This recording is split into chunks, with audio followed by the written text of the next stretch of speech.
A África é o continente do futuro e, portanto, neste momento de reorganização geoestratégica mundial, a Europa tem de redirecionar a sua atenção para a África e repensar as suas prioridades. Como, aliás, parece e bem estar a fazer, tentando recuperar a atenção que há muito a China, a Índia, a Turquia, o Catar e a Rússia, por exemplo, já dedicam à África. A Europa, se quer fazer jus à sua vocação multipolar, tem na África a sua natural complementaridade. Mas, curiosamente, também tem em África, neste momento, a sua melhor oportunidade.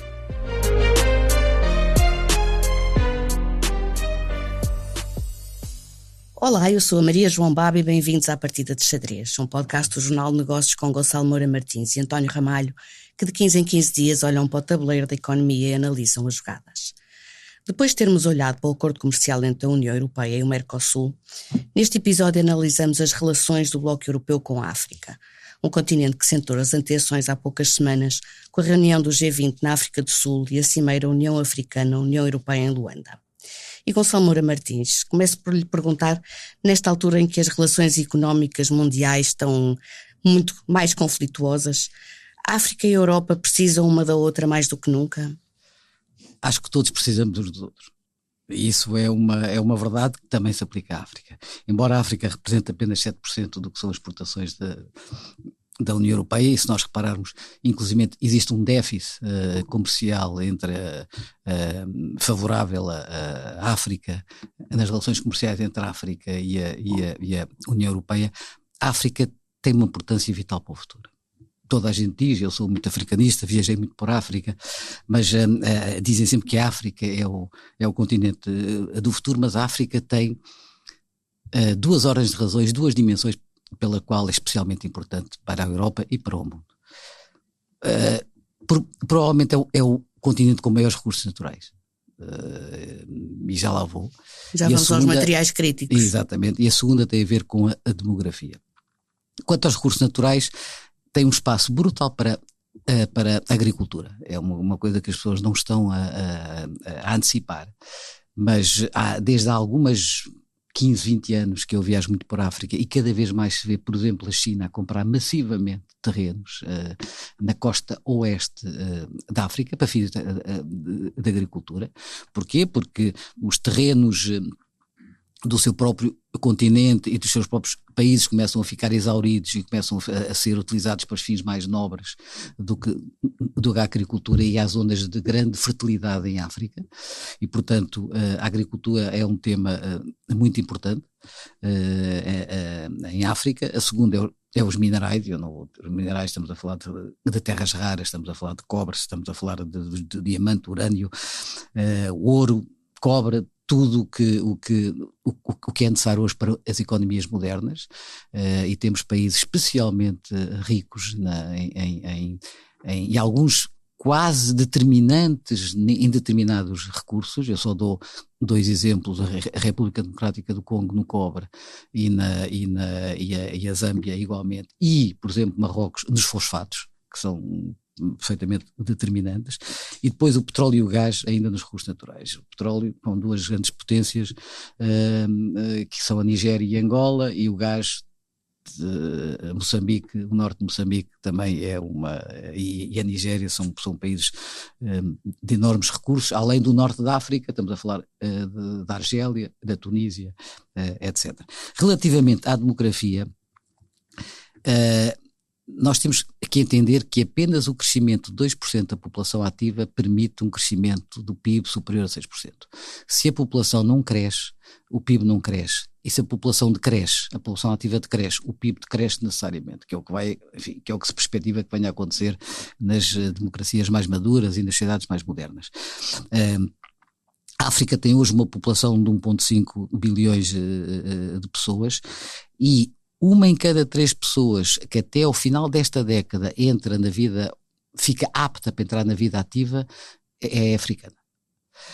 E outro dado que é absolutamente impressionante é que nas próximas décadas, nos próximos 30 anos, prevê-se que a população ativa mundial cresça 2 bilhões, dos quais 80% estará residente em África. Portanto, a África vai ser incontornável só por estas duas dimensões já o será, e depois haverá outras menos importantes, mas estas duas são determinantes.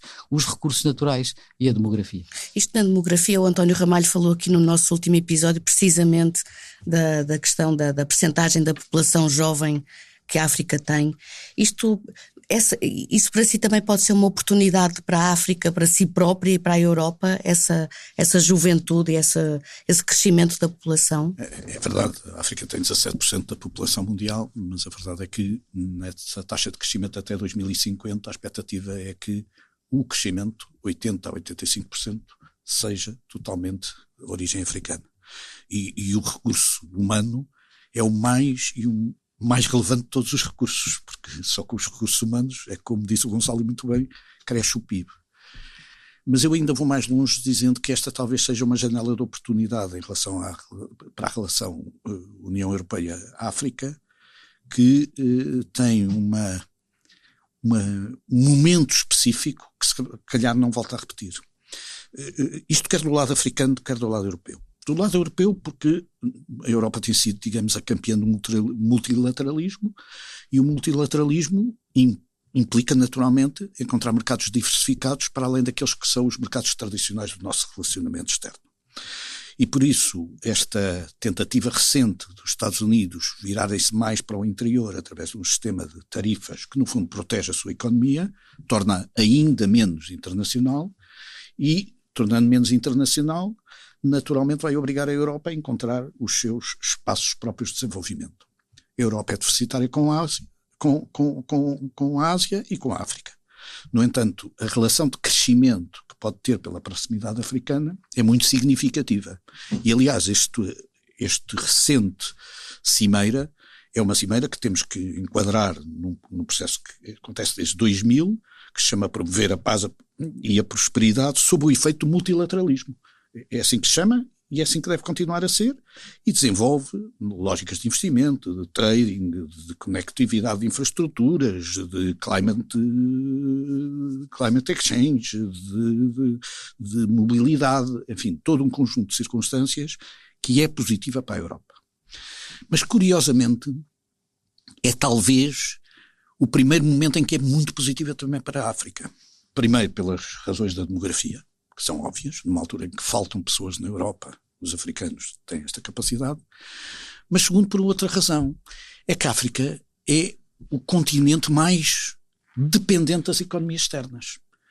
O trading interno da África são 15%, isto é, a quase totalidade do negócio de trading da África, porque é sobre instrumentos de valor acrescentado muito baixo, é feito, digamos, com países terceiros.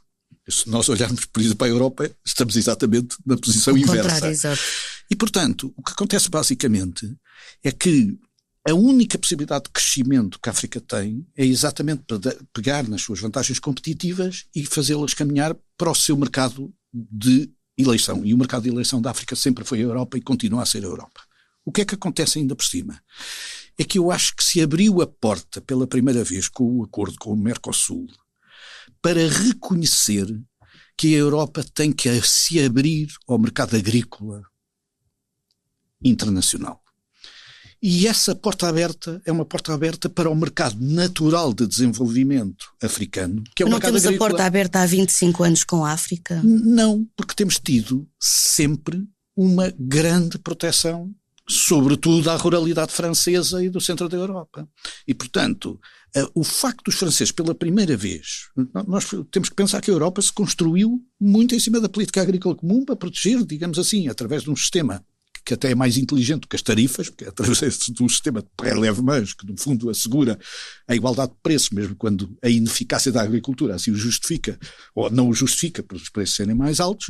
A verdade é que, pela primeira vez, isso parece ser posto em causa com esta abertura à América do Sul. Ora, se isso acontece, também pode acontecer muito mais para a África e trazer o desenvolvimento africano do ponto de vista daquilo que parece o mais óbvio, que é o agroalimentar. Só para dar uma ideia, o agroalimentar está longe de ter uma balança positiva com a Europa. que é uma coisa quase estranha, que a África não tem uma balança positiva com a Europa. Tem uma balança positiva, naturalmente, nos petróleos, tem uma balança positiva noutras áreas, mas não tem, de facto, naquilo que seria natural, que seria o desenvolvimento africano. O Gonçalo estava a contar, está a começar, não é? Está a começar esse aproveitamento. Mas eu acho que é uma grande oportunidade, e essa grande oportunidade, aliás, nota-se pela relação comercial entre o norte e o sul da África, porque a água está sobretudo no sul, na zona sul da África, e se nós virmos a atividade de trading entre a Europa e África, 19,5% é Marrocos, é verdade que 15,3% é a África do Sul, o Egito é 12,5%, mas 52,8% do trading, do comércio internacional entre a Europa e a África é feita com o norte da África. Isto é, a zona sul da África, que é a zona, aliás, com maior pujança e potencial agrícola, claramente não é aquela que neste momento opera essencialmente com o mercado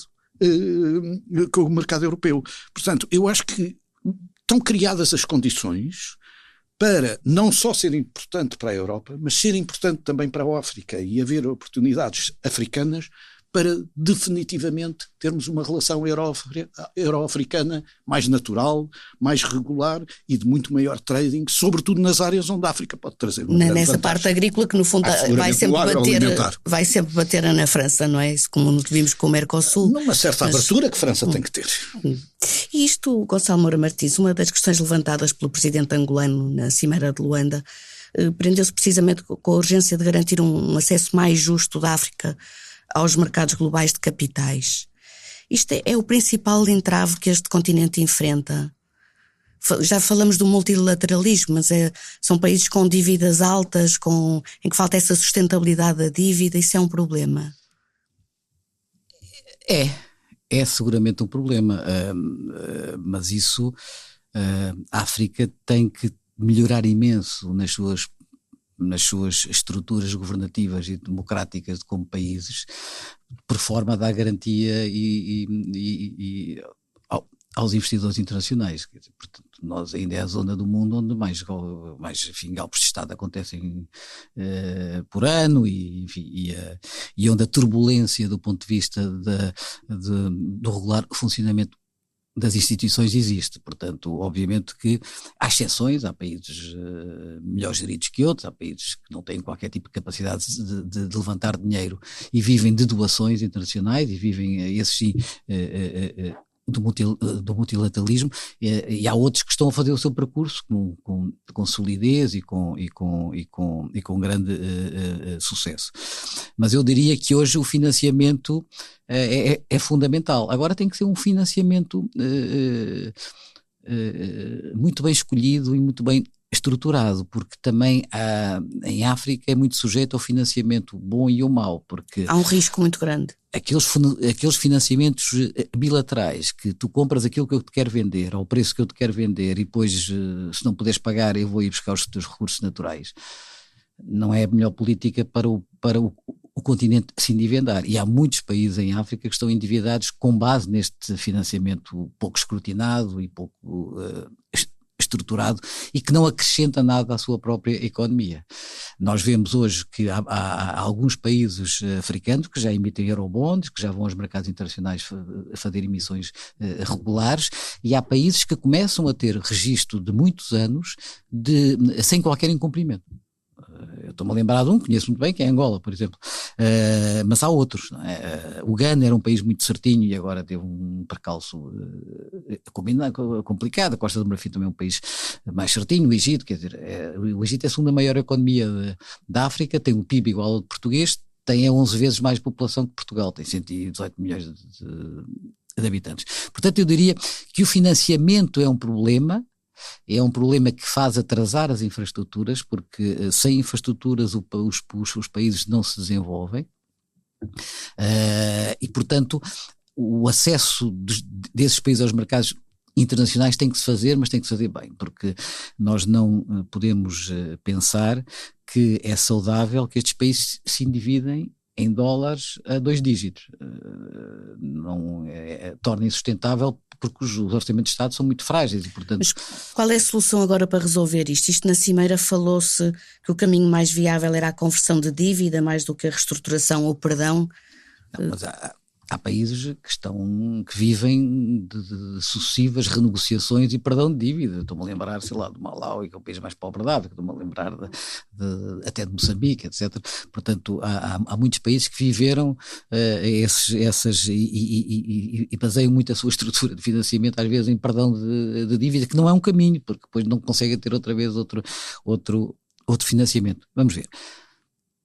As 2 maiores economias, as 3 maiores economias da África, que é a África do Sul, o Egito e a Nigéria. A Nigéria é um problema porque, se for aos dados oficiais mesmo do FMI, tem a 5ª economia da África, não chega a 200 bilhões, mas que não é verdade, porque existe uma economia informal que toda a gente corrige e, portanto, dizem que ela pode ter que pode até ser uma economia superior à da África do Sul, mas enfim, não é isso que vem não é oficial nas estatísticas. Mas estas 3 economias, por exemplo, têm um sistema financeiro muito sólido.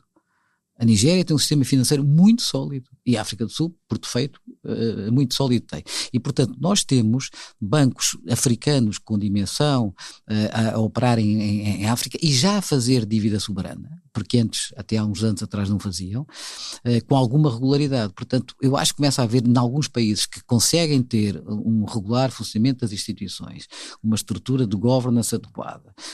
Nós já vemos hoje muitos países da África com um Tribunal de Contas, com uma instituição como o Banco Central e como institutos de estatística livres, independentes, e portanto começam a haver, enfim, países que começam a ser um exemplo do ponto de vista de governança, e esses começam a ter acesso a crédito comercial e a crédito das multilaterais.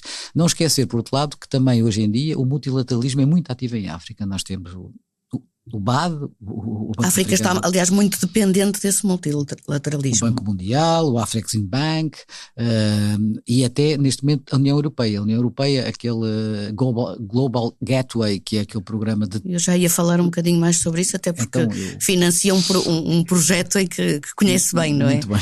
Mas por acaso achei curioso, agora que falou do Banco Mundial, na Cimeira, por exemplo, até foi referido que quer o Banco Mundial, o FMI e a Organização Mundial do Comércio estão a conceder mais empréstimos, assistência financeira e ajudas à Argentina do que a todos os Estados africanos.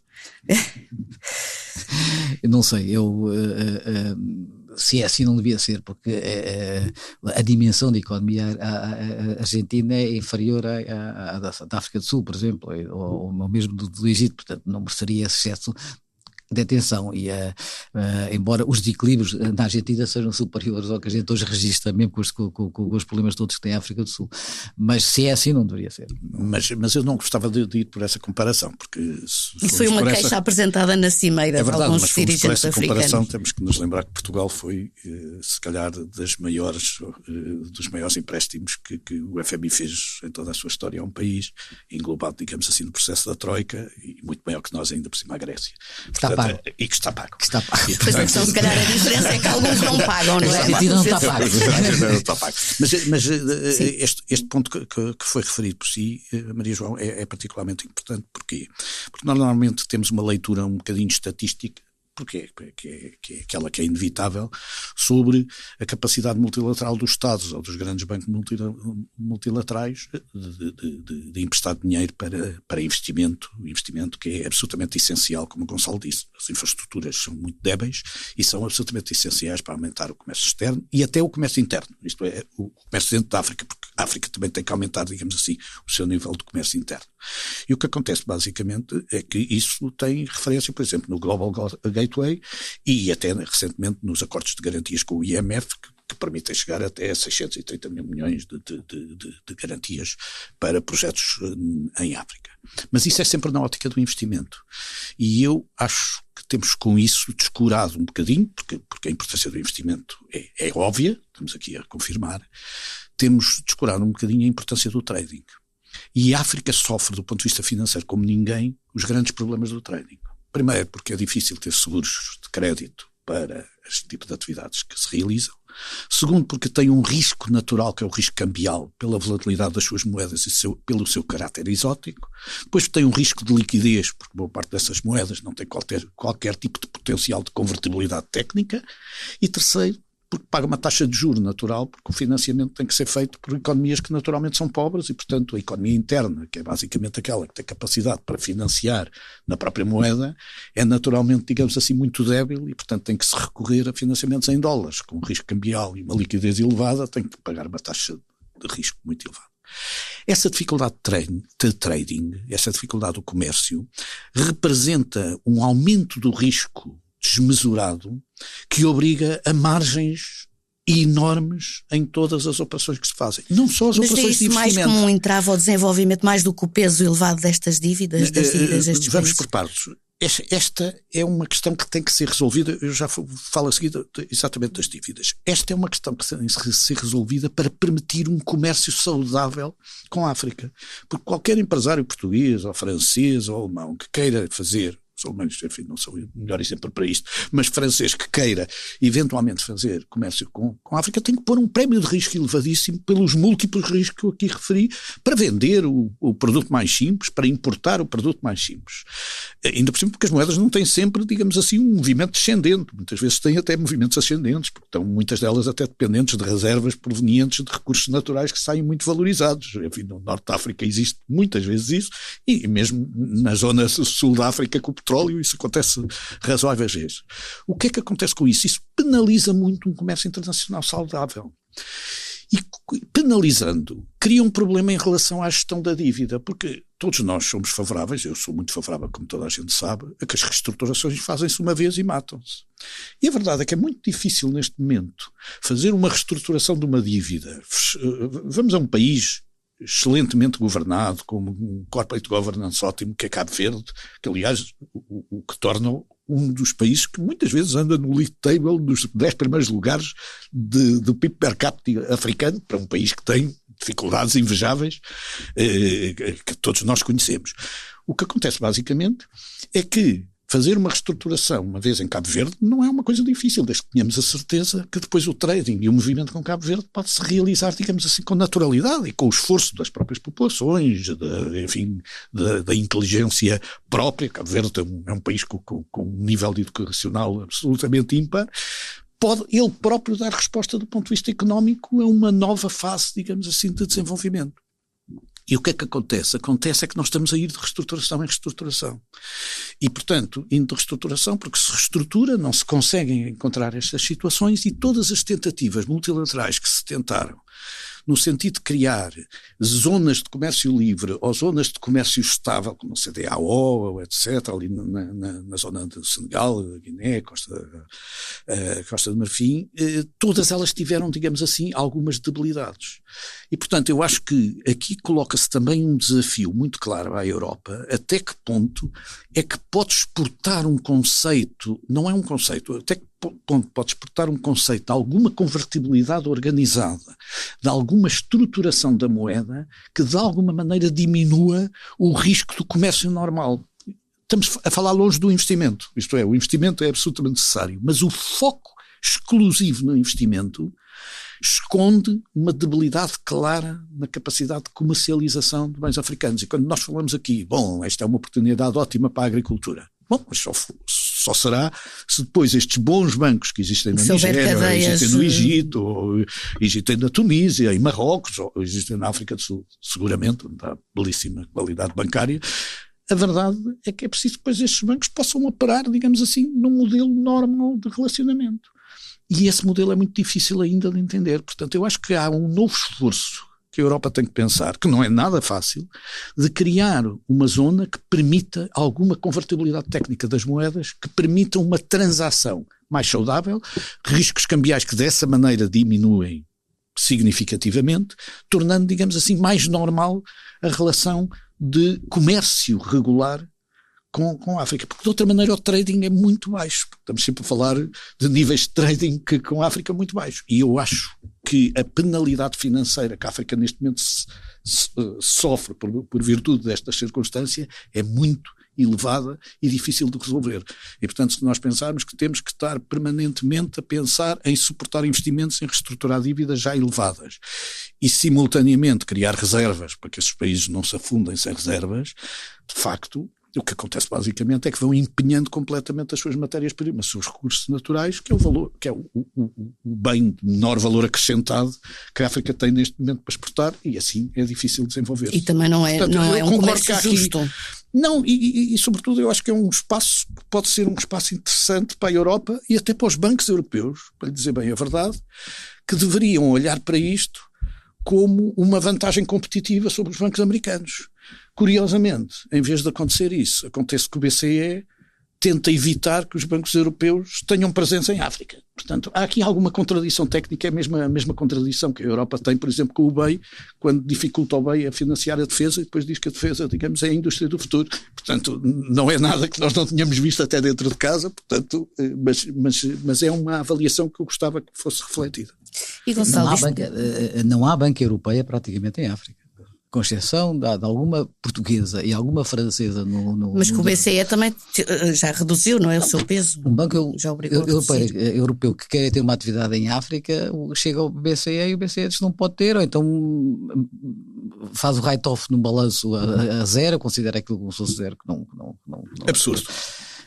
Não melhora as relações entre os dois continentes, não é? Há muito banco. Mas há aqui uma questão, as moedas é um tema crítico em África. As moedas é um tipo. Eu tenho uma nota em casa de dólares do Zimbábue, que são 10 trilhões de dólares. Eu não consegui almoçar em Harar com essa nota. Tem 12 zeros, além dos 10. É uma coisa absolutamente impressionante. As moedas em África e a sua volatilidade é uma coisa terrível. E, portanto, isso faz com que todo o comércio seja feito em moedas fortes, ao euro, ao dólar, que é altamente penalizante para os países, como é evidente. E isso provoca uma segunda ordem de problemas muito complicado para quem trabalha em África, que é os fluxos financeiros. É muito fácil pôr dinheiro em África, é quase impossível tirá-lo, ou muito difícil tirá-lo. Há poucos países que têm fluxos livres em África. Eu estou-me a lembrar do Ruanda, por exemplo, enfim, que é uma economia sólida muito pequena, na África do Sul, porque em todos os outros é preciso autorizações para que haja moeda forte, que o Banco Central autorize, e tem que se provar o porquê, porque foi dinheiro que eu levei e que eu estou a retrazer de volta, etc. Isso impede muito o comércio, e isso implica que as empresas que trabalham em África ponham riscos, prémios de risco em cima disto tudo, e estes custos todos, o que torna muito mais difícil, muito mais penalizante para a África este tipo de comércio, como é evidente. E deixa-me perguntar-lhe, o António falou aqui da União Europeia exportar conceitos, quando estava a referir ao comércio. Quando estamos agora a falar do investimento e falando agora no Global Gateway, que no fundo é um compromisso, em uma estratégia criada pelo Bloco Europeu, que está a mobilizar dinheiro para a África, para setores estratégicos como a energia verde, corredores de transporte. Eu estou a falar do exportar conceitos, porque no fundo estamos a exportar estes conceitos da sustentabilidade ambiental, etc., através destes projetos. Um desses projetos já foi financiado, é o do corredor do Lobito, que conhece bem. Isto é um projeto que vai fazer a diferença no continente? Em África nós temos muitos países de interior, os chamados deadlock countries, e que são os países às vezes os mais ricos do ponto de vista de minerais. Portanto, a existência de corredores logísticos que tragam à costa oeste ou costa leste, são fundamentais. São absolutamente fundamentais. E são fator de enriquecimento e fator de desenvolvimento de todos esses países interiores. E depois, obviamente, por defeito, também provocam o desenvolvimento e a riqueza dos países que são cruzados até à sua costa. Portanto, o corredor do Lobito é o corredor por excelência. E que vai dar um impulso ao desenvolvimento daquelas zonas da Angola, Zâmbia, República Democrática do Congo. Tal como o corredor do Quénia, feito pelos chineses há 5 anos, também foi absolutamente importantíssimo, que serve depois o norte da Tanzânia e o Uganda. E são corredores logísticos que servem para exatamente como o comércio em África é muito feito à base de commodities, coisas muito pesadas, o carvão, o cobre, é tudo que precisam de corredores. Ferrovia, porque é as grandes distâncias que é o essencial. Agora, há um problema da África, eu discuti isso com um alto funcionário de Bruxelas, que era o problema do que eles chamavam a bancabilidade. E eu disse, se vocês vêm para a África pensar que o critério de bancabilidade é o break-even ou o retorno do investimento numa infraestrutura de 5 a 7 anos, esqueçam, não vai acontecer. E aí é que nestes conceitos tem que se mudar, porque se eu tiver um projeto com um retorno a 5 anos, eu não preciso de BEI nem de multilaterais para nada. Chego à África do Sul, financio com o Standard Bank, com o Nedbank, na hora. Não precisamos de... Portanto, mas o Global Gateway é precisamente uma forma de financiar projetos que são importantes para aquele continente. Mas exigem critérios de bancabilidade. E eles acham que eles estão a ser mais flexíveis do que eram no início, porque eles estavam a exigir critérios de bancabilidade igual à banca comercial. Mas isso tem sido aplicado, razoavelmente, 99 projetos já. Certo, e tem crescido, etc. Pequenos projetos, na Bíblia, etc. Agora, o que acontece é, eles têm que perceber que a sobreposição, os eus quererem usar os critérios da banca comercial e entrar em concorrência com a banca comercial não faz sentido nenhum, porque o propósito deles não é o mesmo que a banca comercial. Portanto, eles têm que perceber onde é que um projeto pode ser, onde é que este multilateralismo cobre uma faixa que a banca comercial não foge, não cobre. E normalmente tem a ver com o prazo dos próprios financiamentos. Aqui em Portugal é a mesma coisa com o Banco Fomento, que está ciente dessa dificuldade e está a cobrir, às vezes, o tempo extra que a banca comercial não faz para que o projeto torne rentável. Porque um projeto pode ser absolutamente vital, um projeto de consumo de água, ou um projeto de distribuição de água, que não é amortizável do ponto de vista do critério da banca em 5 ou 7 anos.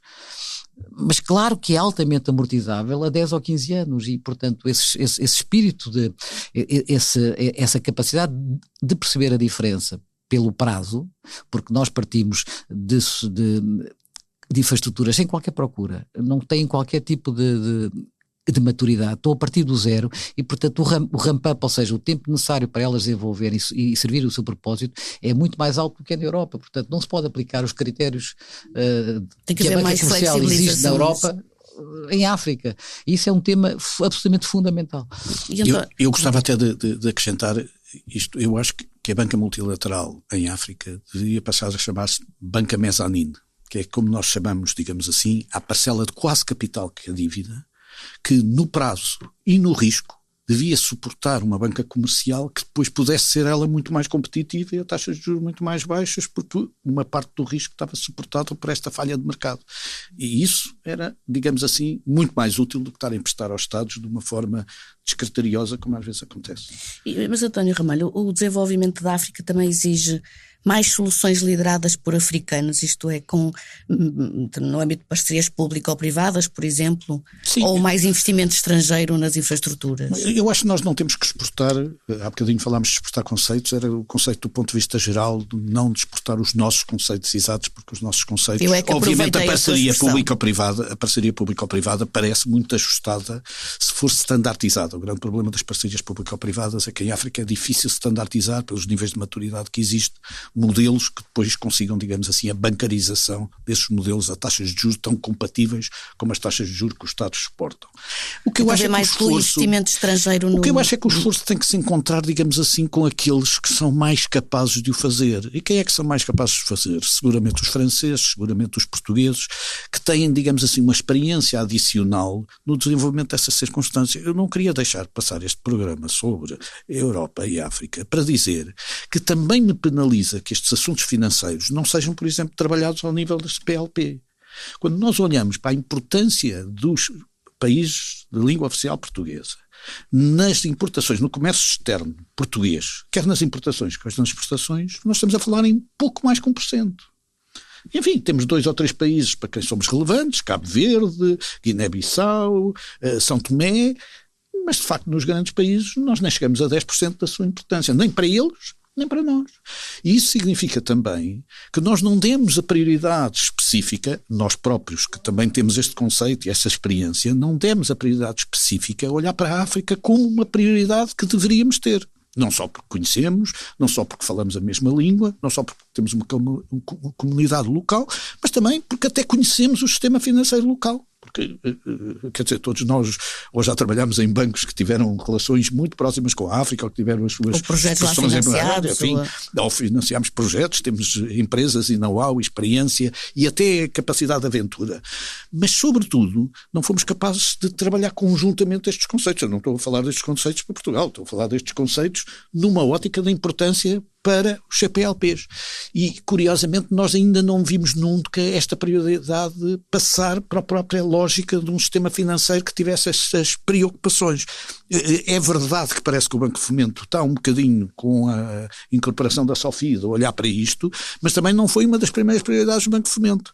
E a verdade é que este conceito multilateral é, por um lado, um conceito naturalmente Europa-África, mas para países como nós, vamos ser sinceros, e para a França, pelo menos, deviam ser prioridades estruturais nesse sentido, porque nós temos uma vantagem competitiva. A África, o Gonçalo explicou muito bem a importância dos corredores. O desenvolvimento da África depende essencialmente do mar. E boa parte da riqueza está no interior, que é preciso levar ao mar e ao comércio marítimo. Ora, que outro país na Europa está mais próximo do mar e tem mais relações marítimas com estes países do que Portugal? E, portanto, era natural que nós assegurássemos essa estrutura e procurássemos encontrar os nossos equilíbrios.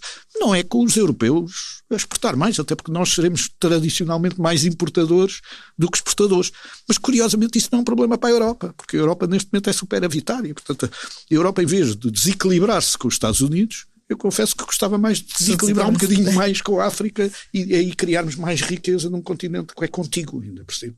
E Gonçalo Moura Martins, Portugal pode dar um impulso ou deve dar um maior impulso a esse estreitamento de relações com o continente africano, tendo em conta o histórico de relacionamento já com alguns desses países? Tem história a seu favor. Os outros têm a história, mas têm, enfim, uma história mais pesada do que a nossa. E isso é importante dizer, basta ver o sucesso que foi agora a Cimeira em Luanda versus as cimeiras anteriores.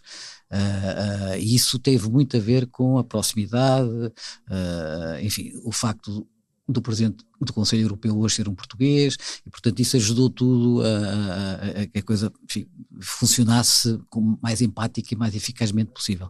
Eu acho que claramente Portugal tem uma palavra a dizer. Eu sou membro do board da Federação Europeia dos grandes grupos construtores e sei bem o que é que Portugal e o que eles falam sobre Portugal e a sua relação especial com a África, porque eles não a têm, procuram-na, mas não a têm como nós a temos. E portanto, obviamente, isso é uma vantagem grande. Relativamente à CPLP, eu só gostava de dizer, porque eu concordo totalmente com o que o António estava a dizer, o problema da CPLP, com 80%, 82% do peso do Brasil na CPLP, a CLP será o que o Brasil quiser que ela seja e o Brasil não quer que ela seja nada. Essa é que é a maior dificuldade com a CPLP.